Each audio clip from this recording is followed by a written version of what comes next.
आज के दौर में चैट जीपीटी का दौर है, ग्रॉक का दौर है, तो हम आपको नहीं बताना चाहेंगे आप ऐसा ऐसा ऐसा ऐसा करो, हम आपको टूल्स देना चाहेंगे। वो टूल्स के बेसिस पे आप डिसाइड करो आपको क्या करना है। मैं नहीं बोलूँगा ये बच्चा इंजीनियर बन जाए, ये बच्चा जो है डॉक्टर बन जाए और ये बच्चा वकील बन जाए। हम आपको टूल्स देने की मैं कोशिश करूँगा कि ये टूल्स के बेसिस पे आप डिसाइड करो आपको क्या बनना है। और मुझे बहुत अफसोस होता है, हमेशा हर जगह पे मैं देखता हूँ हर कोई आदमी अपना ओपिनियन बच्चे पे थोपता है, ये बन जाओ, ये बन जाओ, ये बन जाओ। अरे कभी बच्चे से भी तो पूछो उसको क्या बनना है। तो इसके लिए जो है आपको थोड़ा सा रिवर्स ऑर्डर में आना पड़ेगा बनिस्बत कहने के कि ये करो। हम कंफ्यूज्ड है, इंफॉर्मेशन ओवरलोड, गूगल पे इधर उधर सब जगह पे ये भी करो, ये भी करो, ये भी करो। तो बच्ची बोलेगी अरे सर मैं करूँ तो क्या करूँ। तो ठीक है, हम कुछ कोशिश करते हैं उसके लिए। कंफ्यूजन वर्सेस क्लैरिटी, तो करियर गाइडेंस प्रोग्राम और इस तरह की काउंसलिंग वगैरह में हम ये कोशिश करें कि मैं कंफ्यूज हूँ, मैं कॉन्सेप्ट में क्लियर कैसे हो जाऊँ। तो क्लैरिटी चाहिए। तो क्लैरिटी के लिए मेरे पास एक स्टेटमेंट है, आपका जो इंटरेस्ट है वही आपका गोल है। जो एंट्रेंस पे मैं बात करूंगा तो एंट्रेंस से कनेक्टेड थोड़े एलिमेंट्स है उसको मैं टच अपॉन करने की कोशिश करूंगा। सिर्फ एंट्रेंस को टच करूंगा तो फिर कई चीज़ें छूट जाएगी। तो आपका जो इंटरेस्ट है, आपकी जो ताकत है, आपका जो सब्जेक्ट है वही आपका गोल है। ओके, कोई मेरे को बताएगा रोजेस के कलर कौन से होते हैं? जो रोज होता है उसका कलर कौन होता है? जल्दी बोलो मुझे, 10 सेकेंड में बोलो। हाँ, red, very bad, red is very bad. तो हम सोचते कुछ है और होता कुछ है, तो हमको जरा है ना डिकोड करना पड़ेगा हम जो देख रहे हैं वो चीजें है क्या नहीं। एक और मैं आप पे ऊपर गुगली फेंकता हूं फिर से। इसका कलर क्या होता है? हम खाते हैं ना, अरे बोलो बोलो जोर से। Brown, brown. हमने तो जिंदगी भर वो वेनिला खाई है और स्ट्रॉबेरी खाई है। मैंने दुबई मॉल में ये खाया था, इसके लिए मैंने इसका फोटो ले लिया। Okay, just for a lighter movement, basically will jump upon for actress. Entrance में हम आपको एक कहानी सुनाने की कोशिश करूंगा। 5W+1H, हम जर्नलिज्म में देखते हैं कि नॉर्मली आर्टिकल लिखना रहता है तो 5W+1H पे बात करते हैं, where, why, who, what, when and how. Okay, मैं इसके ऊपर स्टोरी रन करूंगा। Story telling is the best concept in marketing in the world currently. Where, ये किधर होगा? तो बेसिकली आप जब काम करोगे तो सारे बच्चे जो काम करने वाले हैं, लड़की लड़कियां, वो 4 सेक्शन में डिवाइड होते हैं। या वो गवर्नमेंट में काम करेंगे, या वो प्राइवेट सेक्टर में काम करेंगे, या प्रोफेशनल्स बनेंगे, सीए बनेंगे, लॉयर्स बनेंगे, आर्किटेक्ट बनेंगे, सेल्फ एम्प्लॉयमेंट जिसको कहते हैं, प्रोफेशनल्स बनेंगे, या वो एंटरप्रेन्योर बनेंगे, धंधा पानी करेंगे, छोटा करेंगे, बड़ा करेंगे, स्टार्टअप करेंगे, बिजनेस एम्पायर बनाएंगे, जो भी है।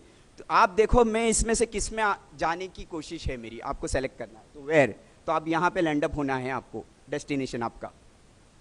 वाई, मैं क्यों करूँ? अरे सर मुझको एंट्रेंस आप क्यों बोल रहे हो? हिंदुस्तान में 140 करोड़ प्लस की आबादी है, रिसोर्सेज बहुत कम है। मैं कल अपने रिफ्रेश करने के लिए, अपडेट करने के लिए एक लिस्ट देख रहा था इंस्टीट्यूट ऑफ नेशनल इंपॉर्टेंस की, जो ऑफिशियल वेबसाइट पे है। तकरीबन 165 इंस्टीट्यूट्स है पूरे इंडिया में, IITs और ये वो सारी चीज़ें मिलकर 165 पे मैं कहता हूँ कि 2x और कर दो, 500। पूरे हिंदुस्तान में अच्छे इंस्टीट्यूट सिर्फ 500 है, क्वालिटी इंस्टीट्यूट। तो क्वांटिटी तो बहुत हो गई, हर कोई आदमी चाहता है कि बच्चों को पढ़ाऊं, लेकिन यहाँ पे तकाजा जो है क्वालिटी पढ़ाने का है। इसके लिए फाइट है कि पॉपुलेशन वर्सेस रिसोर्सेज इंडिया के अंदर, और उसके लिए जो है आपको क्वालिटी एजुकेशन हासिल करना है। इसके लिए एंट्रेंस है। यही चीज़ हम 10-15 साल 20 साल पहले बात करें, मैं पेरेंट्स से बात करता हूँ तो बोलते हैं एंट्रेंस। तो मैं कभी कभार बात करने में कह देता हूँ कि एजुकेशन का सिनोनिमस, एजुकेशन का दूसरा वर्ड आज की तारीख में एंट्रेंस है, एंट्रेंस है और एंट्रेंस है। आपको क्वालिटी एजुकेशन हासिल करनी है, हायर एजुकेशन हासिल करना है, तो इट्स लाइक एन एंट्री। आपको आप हॉल में आए तो गेट है, तो GATE is an entrance exam. आप वो एंट्रेंस एग्जाम क्लियर करोगे तो हॉल में आओगे, नहीं तो हॉल में आप नहीं आ सकते। किसके लिए, किसके लिए है ये? दीवारों के लिए और सीढ़ियों के लिए नहीं, ये तो हमारे लिए है ना। और हम कौन है? अभी देखते हैं हम कौन है। ये हम है, आम जनता है ना, मैंगो पीपल, आम आदमी। कितने सारे लोग हैं, भीड़ है, हर कोई आदमी भाग रहा है। अब इसमें से अपने को थोड़ा सा एक्स्ट्रा होना है ना। ये आम जनता में, ये आम जनता है और ये एक्स्ट्रा है, ये ऑर्डिनरी है, ये आम जनता है, ठीक है। ये एक्स्ट्रा ऑर्डिनरीज है, लॉयर, डॉक्टर, सारी चीजें सब नहीं बन पाते, चुनिंदा लोग बन पाते हैं। इसके लिए ये जो एक्स्ट्रा है ना, एक्स्ट्रा, ये एंट्रेंस एग्जाम है। होप मैं आप मेरी बात से आप मेरे से कनेक्टेड है, यहाँ वहाँ देखोगे तो आप डिस्कनेक्ट हो जाओगे। सो एक्स्ट्रा प्लस ऑर्डिनरीज, जोर से बोलो जल्दी जल्दी, extra plus ordinaries, yes, so you will become extraordinary. तो इसके लिए ये एक्स्ट्रा जो एंट्रेंस अपने अंदर लाना पड़ेगा। सो बेसिकली एंट्रेंस हमने जो देखा क्या है, आपको सब लिखना आता है, उसमें एक्यूरेसी एंड स्पीड। आपको कोई एंट्रेंस एग्जाम दे देवे ना पेपर, आप 8 घंटे में लिखेंगे। गवर्नमेंट क्या बोलती है और इदारे क्या बोलते हैं कि एक्यूरेसी और स्पीड लाओ, योर वर्क इज डन। आप एंट्रेंस एग्जाम की तैयारी करोगे तो कॉन्सेप्ट्स पे फोकस करनी है और फिर मॉक टेस्ट पे फोकस करनी है। कॉन्सेप्ट्स पे फोकस आप करोगे ना, जो रट्टा मारू है, रोट लर्निंग है, उनको एलर्जी है, उनको बहुत डिफिकल्ट हो जाएगा। तो रट्टा मारने की चीज छोड़ दो, कॉन्सेप्ट समझने की कोशिश करो। व्हेन, कभी होगा, है ना। तो ये नॉर्मली 3 लेवल्स पे होता है, 10th के बाद, 12th के बाद और ग्रेजुएशन के बाद। मेजर एंट्रेंस एग्जाम जो है 75 to 80% 12th के बाद होते हैं। और 12th स्टैंडर्ड के बाद एक और अच्छी चीज सिस्टम में अभी आई है, पहले ग्रेजुएशन के बाद जो है बहुत सारे प्रोग्राम्स होते थे, अभी 5 ईयर इंटीग्रेटेड हो गया है, लॉ में भी और बहुत सारी चीज़ों में। तो आप 12वीं के बाद ही डायरेक्टली जो है वो प्रोफेशनल कोर्स के अंदर आप जंप कर दीजिए, जो 5 ईयर इंटीग्रेटेड कोर्सेज है। ये मैंने कहीं पे स्लाइड बहुत टाइम पहले बनाया था, शायद आपकी काम की हो जाए। आपका 10th हो गया, मैंने ना 4 कैटेगरी में डिवाइड किया एक स्टूडेंट को, एक स्टूडेंट की लाइफ को 4 कैटेगरी में डिवाइड किया। स्कूल की लाइफ, जूनियर कॉलेज की लाइफ, डिग्री कॉलेज की लाइफ और पोस्ट ग्रेजुएशन की लाइफ। तो आप देखेंगे यहाँ पे, आप यहाँ पे देखेंगे कि 2 जगह पे आपको एंट्रेंस का सामना करना पड़ रहा है, एक जूनियर कॉलेज में और एक डिग्री कॉलेज में। तो पीजी में जाएंगे तो आप देखो स्कूल के साथ आपका जो है एंट्रेंस भी है। नॉर्मली मेरे को लोग पूछते हैं कि मुझे कितना टाइम स्पेंड करना पड़ेगा, तो मैं कहता हूं कि आपको कॉलेज जाना पड़ेगा। आप कभी वो कॉलेज के साथ कोचिंग करते हो तो वो कोचिंग क्लासेस में जाइए। और तीसरा, आपको एंट्रेंस के लिए टाइम निकालना पड़ेगा। तो आपकी जिंदगी जो आम से जो एक्स्ट्रा बन रही है, एक्स्ट्रा ऑर्डिनरी बन रही है, उसमें एंट्रेंस को भी आपके 24 घंटे की जिंदगी में आपको फिट करना पड़ेगा। कब? तो ये सारी जगह के ऊपर, जैसा 12वीं के बाद हमको करना है, तो 12वीं के बाद ये लिस्टिंग है, किसको फोटो लेना है तो क्लिक कर सकते हैं।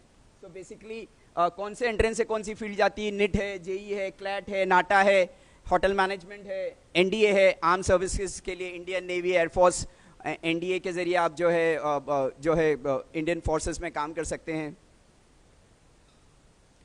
CUET जो है तकरीबन 200+ सेंट्रल यूनिवर्सिटीज है पूरे इंडिया में, अलीगढ़ मुस्लिम यूनिवर्सिटी, जामिया मिलिया, बनारस हिंदू यूनिवर्सिटी, ये सारी यूनिवर्सिटीज के अंदर जो है CUET के जरिए जो है एडमिशन मिलता है। निफ्ट है, NID है, नेस्ट है और बहुत सारी मल्टीपल यूनिवर्सिटीज है।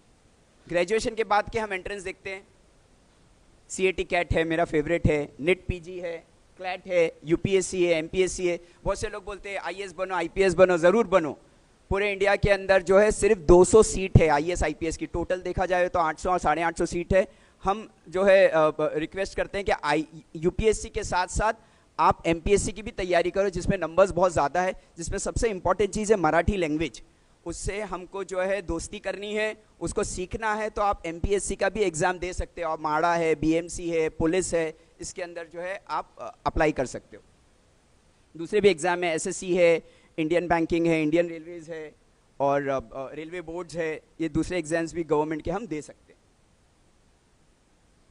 गवर्नमेंट ऑफ इंडिया का सेंट्रल की देखिए, मैं खाली आपको वेबसाइट्स दिखा रहा हूँ तो थोड़ा सा विजुअलाइजेशन हो जाएगा। नाटा है, ये सबसे फेवरेट वेबसाइट है आज की तारीख में हिंदुस्तान के बच्चों के लिए। जेई है, निट है, बहुत सारी चीज़ें जो NTA के जरिए होती है। ये जो NLUs है, जिससे लॉ यूनिवर्सिटीज़ है, आप लोग फैज़ान मुस्तफ़ा साहब को सुनते होंगे तो वो काफ़ी NLUs के बारे में भी कहते हैं। नाटा है आर्किटेक्चर के लिए, CUET है। गवर्नमेंट ऑफ महाराष्ट्र, मैं कहता हूँ कि सेंट्रल के कभी आपके नहीं होते, जेई निट नहीं होते, तो एक बहुत फैंटेस्टिक वेबसाइट है। मैं 10 सेकेंड रुकूंगा और वो इतनी इंपॉर्टेंट वेबसाइट है, हर पढ़ने वाला बच्चा महाराष्ट्र स्टेट में एक बार तो वो वेबसाइट को जो स्टडी कर ले। उसका मैं आपको स्क्रीनशॉट बताता हूँ। वो ये वेबसाइट है, वेरी फेवरेट वेबसाइट, CETCELL.mahaset.org। ये इतनी इंपॉर्टेंट वेबसाइट है, कभी आप ये वेबसाइट मिस कर लिए, आपको प्रोफेशनल स्टडीज करनी है तो आपका 1 साल खराब हो जाएगा, 1 साल आपका खराब हो जाएगा। अक्सर महाराष्ट्र स्टेट की CETs जो है इसकी डिटेल्स इस वेबसाइट पे रहती है। यहाँ पे आप अलग अलग जो है मैनेजमेंट है, लॉ है, इंजीनियरिंग है, सीटी वगैरह की चीज़ें दिख सकते हैं। हाउ, अभी हाउ पे मैं 5 मिनट स्पेंड करूँगा, फिर मेरा शायद टाइम स्पेंड हो जाएगा। मैडम ने दिखाया नहीं, टाइम 5 मिनट बाकी है। ओके, हाउ, ये सारी चीज़ें कैसा करना, वही फेवरेट, शायद अभी आपको स्कैन हो गएगा 2s plus 2f, correct, 2s plus 2f, सब चीज़ में हाँ बोल रहे, बोले सर बोल रहे 2f तो 2f, 2e तो 2e, 2g तो 2g, नहीं नहीं ऐसा नहीं है, 2s plus 2e, 2s plus 2, मेरे साथ बोलिए 2s प्लस 2e। हाँ, ये बहुत एक मेहनत, तजुर्बा और बहुत टाइम के बाद ये स्लाइड बनी है, तो इसको आप जो थोड़ा सा अपने माइंड में स्कैन कर लीजिए, आपको बहुत काम आएगी। मैं थोड़ा सा इसको डिकोड करता हूँ ये स्लाइड को। सब्जेक्ट्स, लोग बोलते हैं कि बहुत सारे टेस्ट करो, काउंसलिंग करो, बहुत अच्छी बातें करना चाहिए, ये थोड़ा सा जुगाड़ू मेथड है, बोलते हैं ना जुगाड़ रहता है हिंदुस्तान में, ये थोड़ा सा जुगाड़ू शॉर्टकट वाला मेथड है। सबसे पहले कोई बच्चे को कोई करियर सेलेक्ट करना है तो मैं सजेस्ट करूंगा वो सब्जेक्ट की स्कैनिंग करे। 10 सब्जेक्ट आपके रहते, मेरा मैथ्स अच्छा है, ज्योग्राफी अच्छा है, इंग्लिश अच्छा है, फिजिक्स अच्छा है, बायोलॉजी अच्छा है, मेरा क्या अच्छा है, वो आपकी ताकत है, वो आपका स्ट्रेंथ है। तो सबसे पहले आप क्या चीज़ की स्कैनिंग करोगे, सब्जेक्ट। सब्जेक्ट के बेस के ऊपर आपका डेस्टिनेशन